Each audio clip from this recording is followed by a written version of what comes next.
মহাসড়কে ডাকাতদের দখলে দিনে দুপুরে ডাকাতি, আবার রাতেও করছে বাস থেকে শুরু করে বিভিন্ন যানবাহনে ডাকাতি। রাত হলে ডাকাতদের আতঙ্কে থাকেন যাত্রীরা।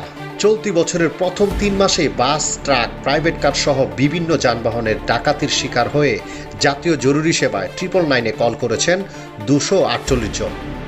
দৈনিক প্রায় 3টি ডাকাতির ঘটনা ঘটছে মহাসড়কে। 2017 সালের 12 ডিসেম্বর থেকে 2021 সালের 31 ডিসেম্বর পর্যন্ত ডাকাতের কবলে পড়েছেন পুলিশের তাৎক্ষণিক সহায়তা চাওয়া কলের সংখ্যা ছিল 1443টি। যদিও ডাকাতির প্রকৃত ঘটনা এর চেয়ে অনেক বেশি। অধিকাংশ ভুক্তভোগী ডাকাতির শিকারের পর আইনশৃঙ্খলা রক্ষাকারী বাহিনীর কাছে অভিযোগ দিতে চায় না অনেকেই।